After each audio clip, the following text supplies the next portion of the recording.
Okay. Hey, my name's Colin, and welcome to my intimate little living room where I want to tell you some stuff today. It's my first video I've ever done on YouTube, so pardon me for not saying everything in a perfect way, maybe sounding a little awkward, not really knowing when to look into the camera or how to sit here that it doesn't seem weird. But yeah, I'm here to give you some psychological insights that I wish I had when I was younger. I'm 20 years old now, I live alone, I'm studying in Dresden, and yeah, I gathered some ideas that I really wish I had earlier, and I thought you might like them. I'm gonna start with like 5 or so. I don't know how long I want the videos to be in the future, but I'll start with a couple and just see how much I want to do for now. So let's start off. I titled this Lessons I Want to Convey, and the first one I named the 80% rule. The 80% rule is a rule that goes against perfectionism. I think a lot of people, especially young people, think that everything needs to be perfect. Some of them even put off things they want to do just because they're not perfect yet, and I think that's a really bad way of seeing it. I think it's way better to go with the 80% rule. So let me explain what I mean by that. 100% is simply an impossible goal to achieve. You can tell yourself that you can be 100% perfect in everything you do, but it's way better to go with 80%. 80% means you eliminate perfectionism from the way you handle things, like your workouts, your habits, and that also means you don't give up right when something isn't 100% perfect or as you want it to be. So yeah, it's about taking away some of the pressure and not condoning the first mistake. You can make a mistake and bounce back. Oftentimes the first mistake is not the bad one, but the second one that follows right after. Exactly. So it's holding yourself up to high standards while still not being too hard on yourself. Self-compassion is what a lot of young people lack because they think they need to be high performers, they need to achieve everything as fast as possible, and often they lose a part of themselves on the way there. So exactly, holding yourself up to high standards but not overcommitting or being too hard on yourself. That's the first point. I hope that sounds interesting to you. The second point is embracing change and trying out new things. Oftentimes, especially when we're young again, you will try a thing and you'll be like, wow, that's the one thing. I really need to do this one thing for the rest of my life. Or other times you'll try out a thing and you'll instantly discard it. I think that again is a lot too absolute. I think you shouldn't be so absolute in the things you do. I think you should embrace trying out new things, maybe even like on a daily or a monthly basis. It's really awesome to try new things, and you can see it this way. Whenever you dislike something you do, that is also a step in the right direction because you found something you don't like. And oftentimes it's far more valuable to find things you don't like instead of only searching for the perfect things. By finding something you dislike, you're one step closer to finding the perfect thing for you. Also, you can find your life's purpose by a pure numbers game. Often there's different theories on this. Some people say you don't get passion through talent, or passion isn't born to you for something, but you get passion through doing something a lot. I think that's right. I really go with that theory, but I'm always pro staying open to new opinions, staying open to a new life's goal, a new life's idea. Also, I think you have enough time in your life to pursue multiple ideas, and it's often not required for you to really hone into one thing. So by keeping your options open and trying out new things over time, not going down exactly one path, and also in turn tying back to rule 1, always giving at least 80%, but not overloading with perfectionism and 100%, you can really find things that are good for you. But what is required to find such things? That ties right into point 3, which I know is really, really generic, and you probably heard about that 1,000 times before. I think being yourself is super, super underrated. A lot of people put on, like everyone, I would consider myself to do that as well, puts on masks in social settings, puts on masks even just towards themselves, because it's really harsh and oftentimes hard to see when you are really completely honest with yourself and with the people around you. But for me, being yourself is a little bit different. Being yourself, in my opinion, is all about the authenticity part. Because the more authentic you are with yourself and the people around you, the easier it is for them to understand you and to help you. People often, or basically always, want to help you. It's if it's true friends and true companions we're talking about, and we can also talk about yourself in that sense, then they will want to support you. But they won't know what to support you with if you don't give them a roadmap of who you actually are. So being yourself and being authentic attracts better people to your life, gives them the opportunity to help you, and makes you happier. You may ask, why does it make you happier to simply be yourself? Maybe you think, I'm a loser. Being myself is something that won't get me anywhere. That means, it doesn't mean that you can't change yourself. It doesn't mean that improving yourself is off the table, because be yourself. If you're lazy, then embrace being lazy, because why the fuck would you not? If being lazy is a personality trait of yours.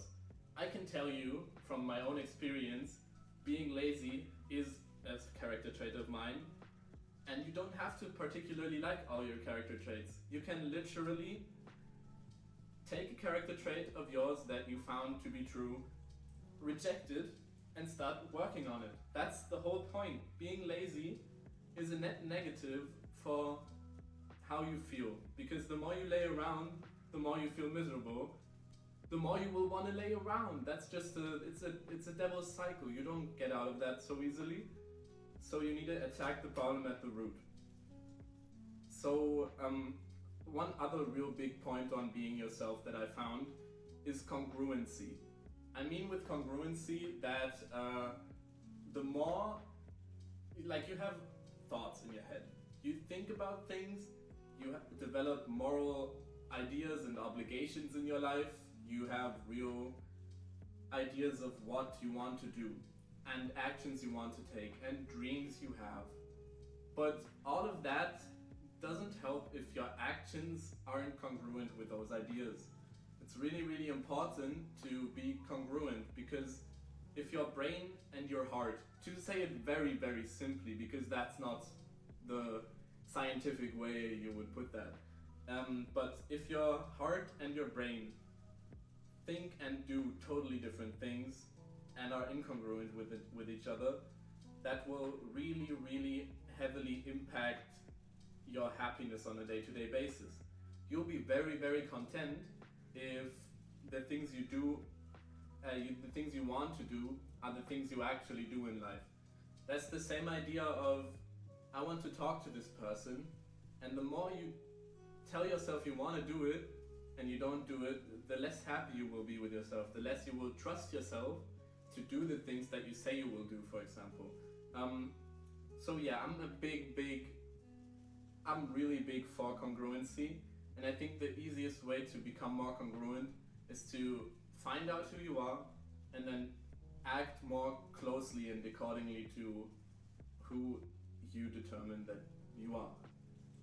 Okay, I think I'll do one more point. I don't know how long I've been talking, but it feels like a long while, and I can do multiple parts of this. I don't mind at all to sit down here again and talk again. Actually, I have a lot more ideas that I can give, so I'm totally fine with making multiple parts.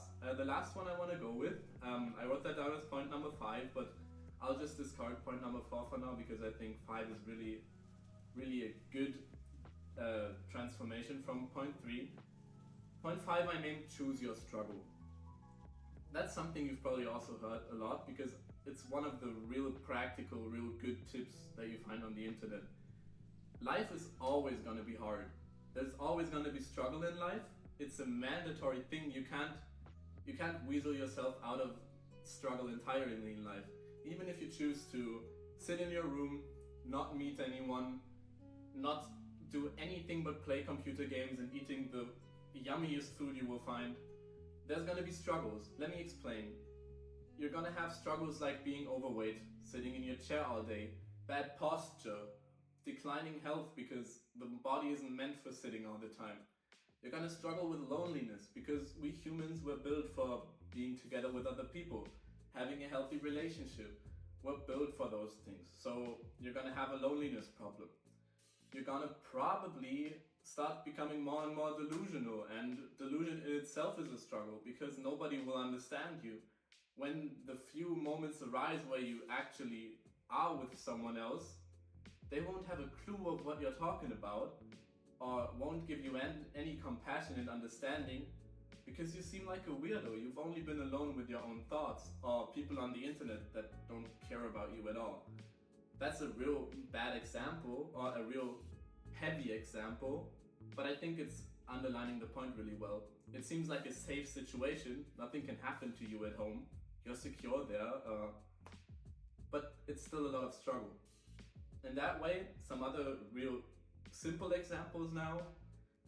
Either you struggle working out in the gym, becoming healthier, developing a great body, or you struggle with being overweight or unhealthy or feeling unfit and being out of breath when you go up only one staircase or something like that. You can either struggle finding a meaningful relationship, or you can struggle with the loneliness and despair that comes from always being single or having one-night stands that don't give you any emotional connection. So that's both a struggle as well. And the last one I wrote down, struggle, you could either struggle reaching mastery at something, becoming really, really good, putting in the 10,000s of hours needed to become really good at something, or you can struggle staying mediocre. Because that, in a sense, for some people at least, it's a totally subjective idea, is a bad thing, and you don't want to stay mediocre, you want to become better. If you have a sense of competitiveness, that's what you would want to do.